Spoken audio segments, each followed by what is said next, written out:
చాలా బాగుందన్న సినిమా, మామూలుగా లేదు. 1000కి 1000 రేటింగ్ ఇస్తున్నా నేను, మామూలుగా లేదు మూవీ. 1000కి 1000 ఇస్తున్నాము. ఇప్పుడు వరకు పొద్దు నుంచి మేము తప్పించుకోవాలనుకున్నాము, ఇక్కడ మీడియా వాళ్ళందరూ పట్టేసుకున్నారు.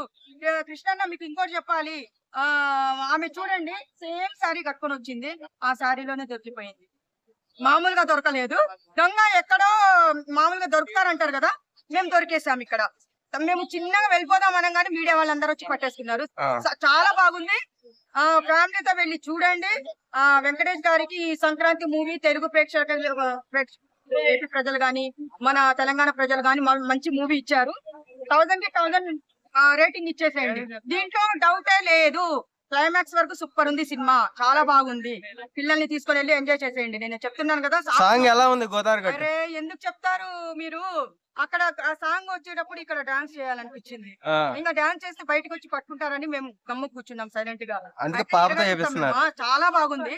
నేను చేయకుండా కానీ పాపను పట్టుకోండి, అందరు కలిసి ఆమెతో గోదావరి గట్టు సాంగ్ చేపిస్తారని నాకు ఒక ఇది ఉందన్నమాట, కోరిక. చేపించేసేయండి. ఆల్రెడీ చేపించారా? అయిపోయిందా? నేనే చూడలేదు.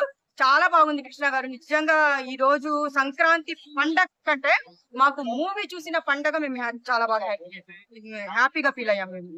ఈ పండగ ఫుల్ ఎంజాయ్ చేశారు? ఎంజాయ్ కాదు, పండగ పక్కన పెట్టేసి సంక్రాంతికి వస్తున్న మూవీ, ఆ మూవీ చూడగానే మాకు మైండ్ బ్లాక్ అయిపోయింది. సూపర్ డూపర్ హిట్, అది బంపర్ హిట్. ఇంకా నాకు చెప్పాలంటే చాలా బాగుంది. ఫ్యామిలీతో వెళ్ళి చూడండి, పిల్లల్ని కూడా తీసుకొని వెళ్ళండి, చాలా బాగుంది. ఈ సినిమా వల్ల మెసేజ్ ఏమి ఇచ్చారు జనాలకి? పండక్కి మెసేజ్ ఏంటి? సంక్రాంతి శుభాకాంక్షలు మనము అందరికి ఎలా చెప్తామో ఆ సంక్రాంతి శుభాకాంక్షలు మనము వెంకటేష్ గారికి చెప్పాలి. ఎందుకో తెలుసా?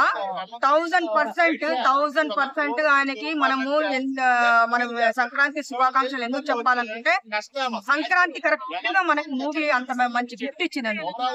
చాలా బాగుంది నిజంగా కృష్ణ గారు. ప్రతి ఒక్కళ్ళు పోయి చూడాలి. మళ్ళీ నేను 3 days తర్వాత ఇంకా వెళ్తూనే ఉంటాను సినిమాకి. ఇంకా ఎన్ని సార్లు అయినా చూస్తా, 100 సార్లు చూస్తాను. చాలా బాగుంది, అందరు వెళ్ళి చూడండి అని చెప్తున్నాను.